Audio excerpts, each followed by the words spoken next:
Thank you, Ray, for the introduction, and good morning, everyone. Good morning, good afternoon, and good evening to our folks who are joining us online.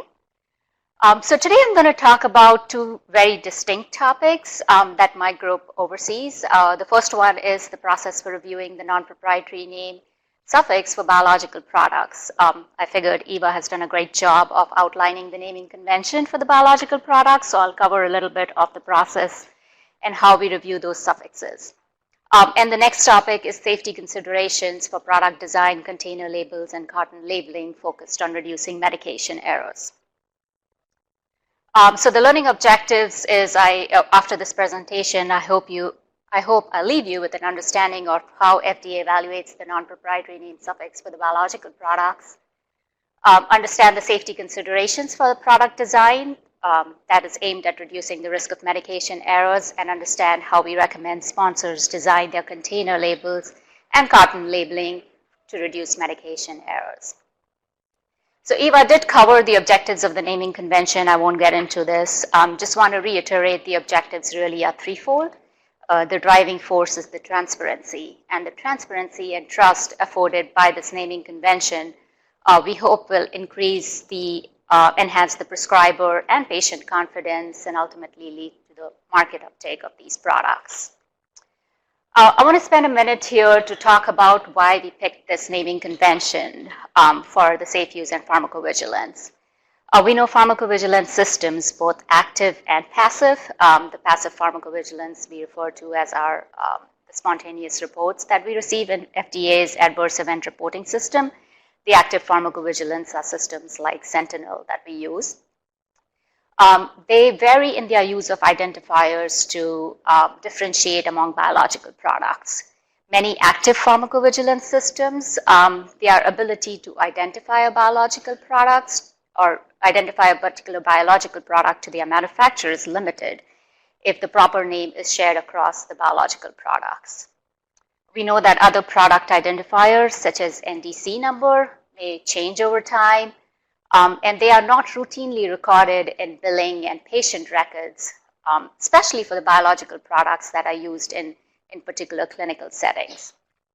The non-proprietary name is extensively used across the medication use process in ordering, prescribing, and billing systems across the US. So this suffix provides us the opportunity, it serves as a key element to identify specific products in billing and claim records that are used for active pharmacovigilance.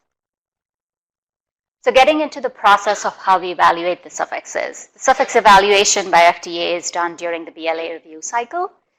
In CDER, it's coordinated by my division of Medication Error Prevention and Analysis. In CBER, it's coordinated by the Advertising and Promotional Labeling branch.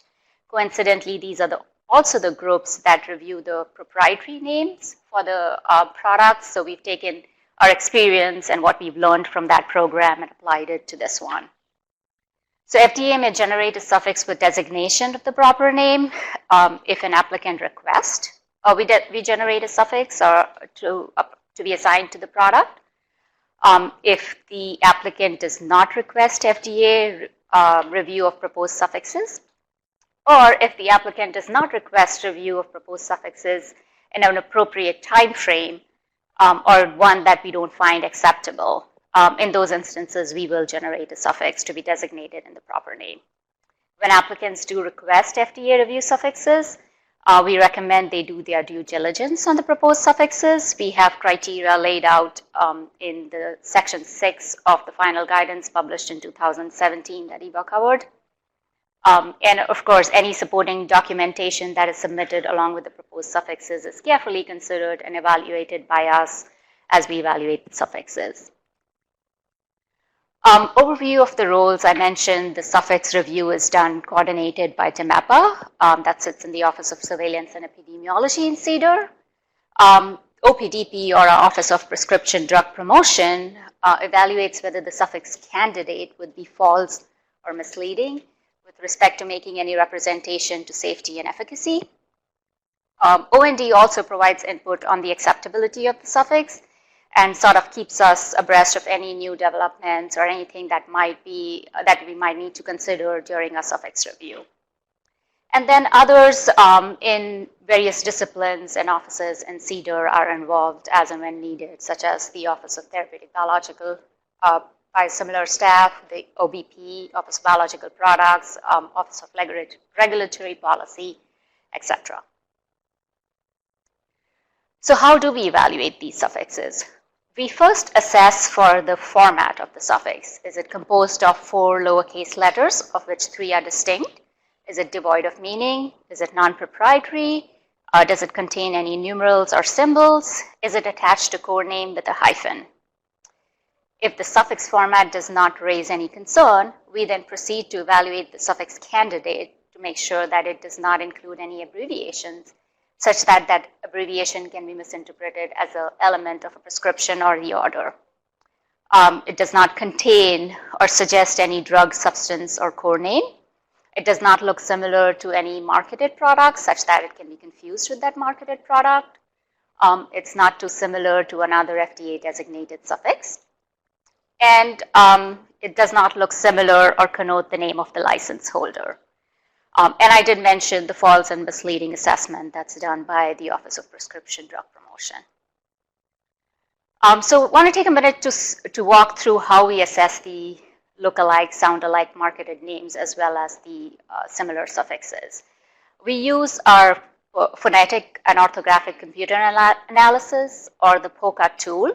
For those familiar with the proprietary name program, it's the same tool that we use to assess similarity to other proprietary names. So POCA uses an algorithm, and we select certain data sources such as drugs at FDA, RX norm, and pending proposed proprietary name list that only internal to FDA, that only FDA can access. And we compare the suffix candidate to those data sources or names generated by the algorithm from those data sources to identify similar looking names. Similarly, for identifying similar suffixes, we have adapted the POCA tool to include a data source that points to all the FDA-approved suffixes for FDA-approved products. And it uses the similar algorithm to identify similar looking suffixes, letter strings. It compares the letter strings to the letter strings. Just an overview of the entire process. So the review of the suffix is initiated by DMAPA. If a suffix candidate is found to be unacceptable, it does not then proceed to the subsequent steps in CDER review. We will not get input from OPDP or from others in CDER, and will notify the applicant of the determination of the unacceptable suffix. In case the applicant has proposed FDA review suffixes of their proposed suffixes, our guidance notes that they can propose up to 10 suffixes, and we will review the suffix in the order of the preference listed by the applicant. If we find one acceptable, we will stop at that point and not continue the review of subsequent suffixes. Once we find the suffix acceptable, it then proceeds to the other disciplines such as evaluation by OPDP and others in CDER. And then DMAPA will write and archive one consolidated review, which incorporates the viewpoints from various divisions and disciplines. And of course, the findings are communicated to the applicant via letter. All right, switching gears, we're now going to talk about safety considerations for product design, container labels, and carton labeling.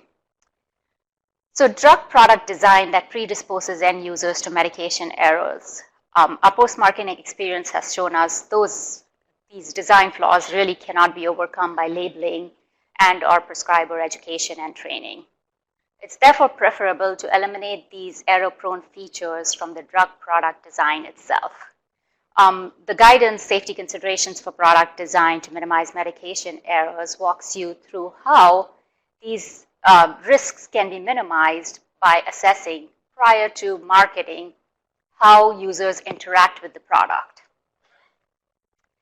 So to really understand and identify how medication error might occur, it's very important to understand who the end users will be, what environment of use the product will be used in, how the product will be used, and what's the drug product user interface.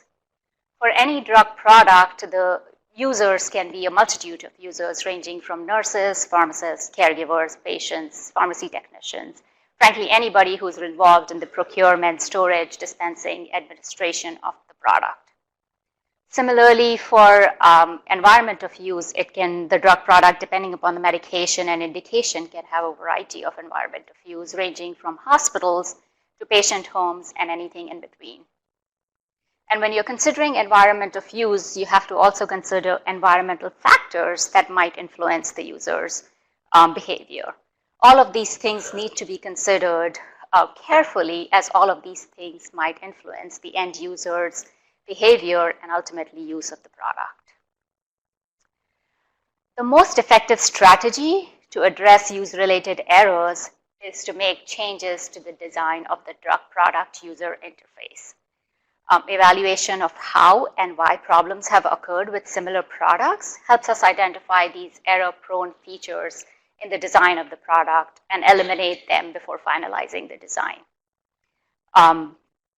In the next slide, I'm going to walk through, in the next few slides, I'm going to walk through known problems and errors that we've seen through the poor design of the drug product or container closure systems. And this is really a great avenue, and we've outlined these in our guidance as well, to really see what problems have occurred with similar design and to really consider those lessons learned so you can do the proactive risk assessment and make sure your product doesn't have those error-prone features. So for product line extensions, when you're considering developing extended release or delayed release formulations, make sure the strength for the delayed release or extended release is distinct from the immediate release product if an immediate release product is available on the market. We've often seen prescribing errors like omission of the modifier if the modifier refers to the product characteristic in the proprietary name. We've seen prescribers omit that modifier or pharmacists overlook that and dispense the immediate release formulation instead of the intended extended release. And this especially occurs if all product characteristics between the two formulations overlap and the strength is achievable from the immediate release formulation. For transdermal systems that are difficult to identify or locate have presented safety issues. Transdermal systems that are clear, translucent, or the color is very close to the color of the skin, it's very difficult to identify them or to locate them, and we've often seen prescribers or healthcare providers or caregivers failure to remove an old patch before placing a new system on the patient, thereby exposing the patient to multiple transdermal systems. We've also seen an issue with the clear and translucent patches when it detaches prematurely, and thus increasing the risk of secondary and accidental exposure of the drug to the healthcare provider, caregiver, or even a child. So it's important to have a backing membrane on the transdermal system that includes the drug name and strength, and ensure that the ink has adequate contrast, and it should be visible for the duration of the patch wear. Always check for consistency between product strength and the dosing. Developing a product strength or expressing a product strength that is incongruent with the dosing and administration sections or dosing and administration of that particular product has often led to calculation errors and dosing errors. When developing oral solutions, try to develop oral solutions that can be measured by using standard dosing devices. Dosing devices should really deliver your dose or your recommended dose in a volumetric unit of measurement such as mLs. Also, when you're considering a dosing device, the markings on the dosing device should be clearly visible. Consider what the liquid would be inside the dosing device, so it should have an adequate contrast with the color of the background liquid. Also, I mentioned list it in a volumetric unit of measurement. Metric units like ml do not use teaspoon, tablespoon, grams, drams, other such units, and make sure you're using only one volumetric unit of measurement rather than listing everything on the container as this ambitious manufacturer has done. When developing intravenous products, avoid developing products that require two-step dilution when the product is already in solution. Our post-marketing experience has shown us that users fail to dilute the product, which is already in solution, or dilute it incorrectly. Also, when dry drug products are packaged with a special diluent that's required for reconstitution, to the extent possible, try to physically link them.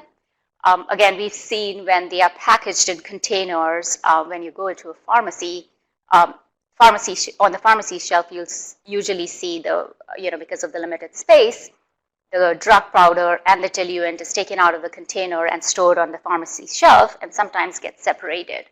And we've seen the diluent being administered instead of the drug product, or the drug product being reconstituted with something else other than the intended diluent.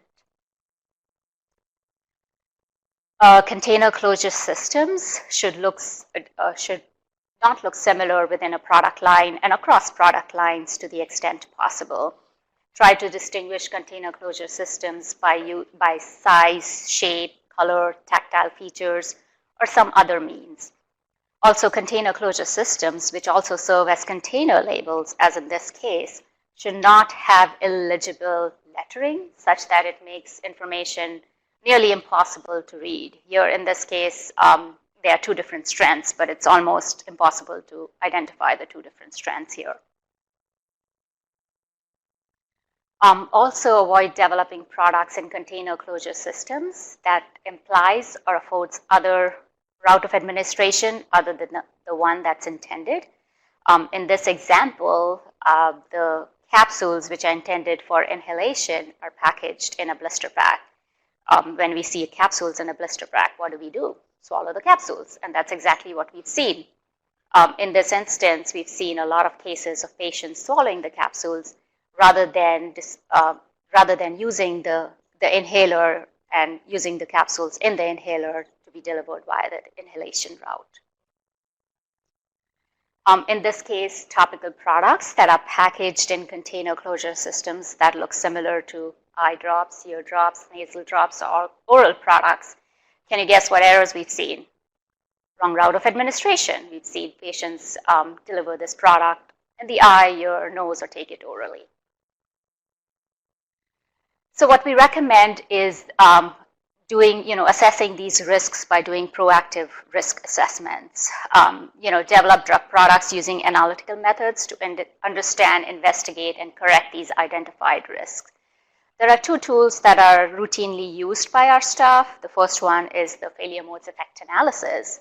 And this provides for a systematic evaluation of proposed product within the medication use system. It considers everyone in the medication use process and really provides an understanding of the relative impact of each of the system failures. The other thing that we recommend is conducting human factors studies, especially for those products that are drug-device combinations. Human factors studies help to characterize the risk as well as develop mitigation strategies. These simulated use testing provides for a systematic collection of data for representative users in realistic situations. It really helps us determine whether the end users, the intended end users, can perform all the critical tasks that are necessary for the safe and effective use of the product. The results from the study can then help you update your risk analysis or your FEMA and develop mitigation strategies. These studies are generally small in size and shorter in duration as compared to the clinical studies that support the approval of the product. It's a great investment of resources to avoid resolving problems that might occur post-approval. The next guidance I want to walk through with you is the safety considerations for container labels and carton labeling design to minimize medication errors.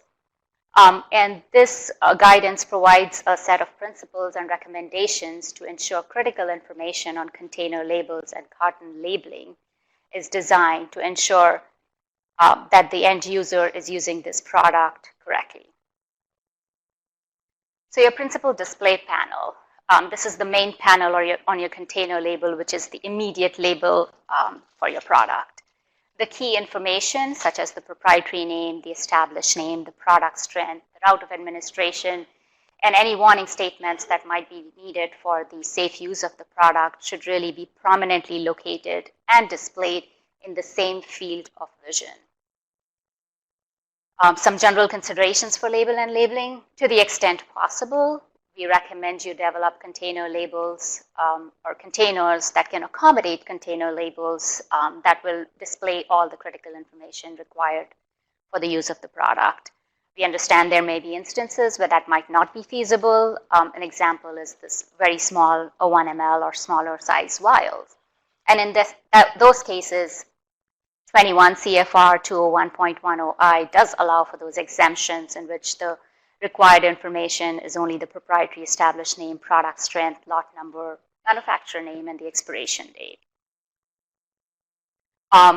When deciding what text font and size to use, we recommend, let's not get fancy, use a text that's easy to read, not lightweight or condensed. We recommend, again, when feasible and if space permits, use a 12-point font for the ease of readability. When you're deciding the color, contrast of text and background, avoid color combinations that do not afford maximum legibility, as the one noted on the top. Choose text and color background that has adequate contrast. When labels are crowded, text size and prominence is generally decreased, and it's easy to have the information on the label being overlooked or difficult to read. We recommend you separate lines or blocks of text with sufficient white space and relocate your not that important information or ancillary information on the back panel, side panel, carton labeling, or even in the prescribing information. Your container label is the main label that the user is going to interact with, so it should list the information that's absolutely required and necessary for the safe use of the product. The use of bars, graphics, logos, watermarks, generally discouraged from the container label, as it may distract from other important information on the label. Or when such things are used, when graphics are used on the label, we recommend it does not compete with, interfere, or distort important information that appears on the label. Please don't superimpose text over images, as it may become difficult to read. Also, when you're using logos, don't place a logo immediately after the proprietary name, such that it might be misinterpreted as a letter in the proprietary name. When you're using images of tablets or capsules on the container label, it's actually a helpful tool. It can help healthcare providers make sure that they are dispensing the correct medication. When such images are used, we recommend it's placed at the bottom of the labels and labeling.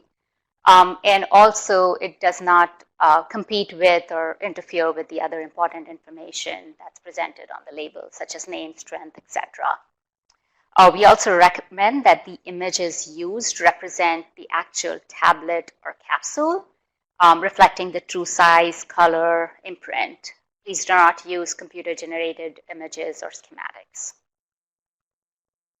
Dangerous abbreviation, acronyms, and symbols. We use a lot of abbreviations and acronyms in FDA. We don't like it on our labels, though. So avoid using any dangerous abbreviations on the label. We have had instances where abbreviations such as IU for international units have been misinterpreted as IV, intravenous route of administration. Also, in instances where sponsor may use non-standardized or unfamiliar abbreviations, the healthcare provider may misinterpret that information, and it may lead to confusion. What we generally recommend sponsors look at is the Institute of Safe Medication Practices, or ISMPs, do not use, or list of error-prone abbreviations, symbols, and dose designation, or Joint Commissions do not use list. And they list sort of the error-prone abbreviations or abbreviations that have led to error in post-marketing settings. Before I get into the next slides, I want to give this visual of what a typical pharmacy shelf looks in the US. I believe this is in one of the hospitals, but I imagine the retail setting is not going to be too far from this image. And keep that in mind as I go through the next series of slides. So lookalike container and carton labeling. As you can imagine, if that's what your pharmacy shelf is going to look like and you have lookalike container and carton labeling, you can imagine selection errors being happen. So create labels and labeling that are sufficiently distinct from that of other products within your product line, as well as to the extent possible between product lines of other manufacturers, especially if you know that these labels are going to be, or these bottles are going to be stored next to each other on the pharmacy shelf. Here are some examples of what we've received from folks in the field, either from pharmacists or other healthcare providers who've provided us examples of lookalike containers that have either led to error or potential for error. We often see these lookalike container labels when trade dress is used for a particular company. And so our recommendation is that avoid or minimize the incorporation of trade dress and use color. And I'm going to walk through in the next few slides of how color differentiation can be used effectively. But use color prudently to highlight important information on your labels. Just another example of lookalike trade dress. So use of color on labels. There are two techniques that we employ, color differentiation and color coding. Color differentiation is a very effective tool. When used correctly, it can differentiate products within a manufacturer's product line. It can differentiate various strengths within that product line, and it can help highlight information or certain aspects of the label, such as route of administration warning statements. Color differentiation is most effective when the color has no association or there is no pattern in the application of color. Color coding, on the other hand, uses color to designate a specific meaning. FDA generally recommends against the use of color coding. It's only reserved in special circumstances and is often accompanied by human factors testing and feedback from the end users on the prototype and evaluated by FDA carefully before use. Color coding has actually presented a problem when users rely on the color rather than reading the label. Having said that, certain application of color coding may be appropriate. Here's a couple examples. So we have certain strengths of certain medications like warfarin, levothyroxine, conjugated estrogens, where the strength has a specific color across all manufacturers. The other example is color coding for ophthalmic products. The caps of the ophthalmic products are color coded to a particular therapeutic class. Now, while this is useful for ophthalmologists and patients who have multiple ophthalmic products, outside the field of ophthalmology, this has very little use. We've also seen some confusion in this case when it's difficult to distinguish products within the same therapeutic class, different products within the same therapeutic class. I mentioned the proprietary, established, and proper name should be displayed to maximize the readability of these of the proprietary and established name. This is the most important information on your container label. So make sure it's readable with adequate contrast, text size, prominence, etc. Product strength. This is one example where you might consider using color differentiation, especially if you have multiple strengths in the product line. You can use other techniques such as boxing, prominent typeface, or type weight. And of course, I mentioned color differentiation. Using consistent unit of measure, I covered that in the product design as well. Again, expressing your strength on the container label that is incongruent with what's expressed in the dosing and administration section of the prescribing information has often led to dosing errors. Also, for your small volume parenterals, always express the total volume, the total drug content per total volume, followed by the concentration per ml. We've seen a lot of errors where the concentration per ml is the prominent expression with 5 ml or 10 ml located in some corner of the label, and users actually administering the entire product thinking that's the entire content. Also, I mentioned please use metric units of measure, expressing strength in apothecary or household units. Tablespoon, teaspoon, drams, grams, ratios have led to errors and should not be used. And finally, when listing your critical information on the labels, use affirmative statement. negative statements, such as not for intrathecal use, has often been misinterpreted, especially if you consider the labels are applied across on vials, they are applied across the vial. So it's easy to miss the not and misinterpret this information. So always use affirmative statements for intravenous infusion, fatal if given by other routes, must dilute before use. And when you're adding information, consider is this really important for the use of the product? Can this be misinterpreted in any ways as shown in the example below? That's all I have. And I'll go over the questions really quickly because I see we have about 8 minutes left for Q&A. Certain abbreviations, acronyms, and symbols should not be used on labels because A, they can be misinterpreted, B, they can be confused as route of administration, C, non-standardized or unfamiliar abbreviations could lead to mistakes, D, all of the above, and you guys can just shout out the answer. All right, it is D, all of the above. Suffix evaluation in CDER is coordinated by Division of Medication Error Prevention and Analysis, B, Office of Biotechnology Products, C, Therapeutic Biologics and Biosimilar Staff. Okay. All right.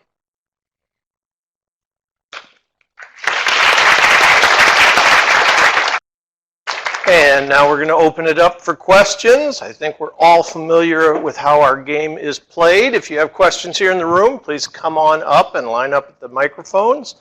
And online, if you haven't already submitted them using the Q&A pod, lower right-hand corner, go ahead and type those questions in now. Let's start with microphone number 2. Nice and close for me, please. Hi.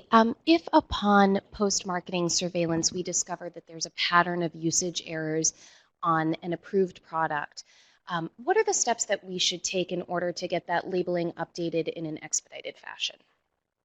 So if you have identified there's a pattern, you obviously can submit, you can reach out to us. I mean, you would say you reach out to the Division of Medication Error Prevention and Analysis through the therapeutic division and let us know what the errors are and what you're planning to do to address those errors, and depending upon the severity and the adverse events related to those errors, we can then guide you of what's the most effective way to make those changes.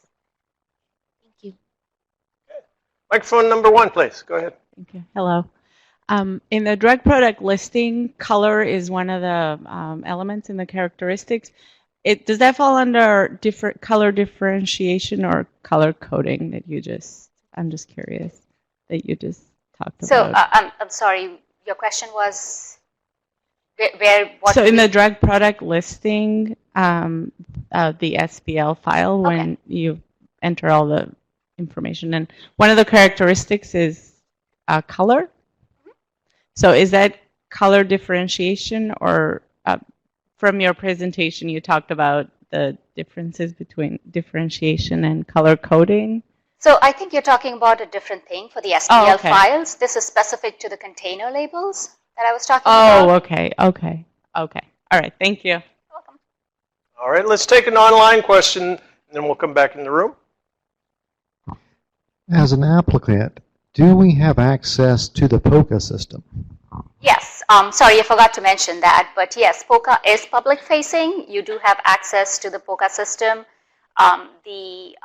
We have just updated the data source for the suffixes, and you have access to all the publicly available information. The repository for the pending proposed names, proprietary names, as well as the repository for the pending suffixes that we are evaluating is confidential and proprietary, and you won't have access to that. Microphone number 2, go ahead. So if you have already applied for a name designation from the INN or USAN, will the FDA accept that, or will you assign a new name altogether? Yes, so what you're referring to is the code name, and you're probably referring to the 351A products, because for the 351K, it automatically, for the biosimilars and interchangeables, it will have the code name of the reference product with the distinguishing suffixes. So yes, the INN and the USAN assigned code name, that is submitted, and the 4-letter suffix is attached to that code name with a hyphen. So we won't change the code name, but we will designate the suffix that will be attached to the code name for those biological products. Thank you. I have another question, and that is... You're going to have to buy everybody lunch. Go ahead. It's really short. So on your slides, I noticed you said that the name is assigned only during BLA review, but is there an opportunity to request the name designation during any of the other FDA meetings, maybe a pre-IND, end of phase 2? Sure. So we recommend, and our final guidance does note that we usually recommend that you come in during the BLA review cycle for the suffixes. If you want, come in after your pre-BLA meeting or the BPD type 4 meeting. We do entertain, we do review suffixes at that point. We recommend not coming too early in your development stage. I mean, resources are limited, so we don't want to expend resources to review something in a really early stage that might not make it through the BLA. But if you do submit it in the IND stage, those suffixes are reviewed as resources permit. Thank you. All right, and if there's any more questions in the room, come on up to the mics. Let's take an online question, please. Are there any human factors engineering studies that the agency has expectations for when we are designing container closure systems? So typically we do not have, we don't expect human factor studies on typical container closure systems for tablets, etc. We have enough post-marketing experience to draw from that. But if you're proposing a product design that is unique, if you're proposing a container closure system that is unique, we don't have any experience post-marketing, if you're proposing a drug-device combination product, then we do encourage you evaluate the risks, you do a use-related risk analysis for those products and determine if your product presents any unique risks that is distinct, different for your product as opposed to what's approved out there.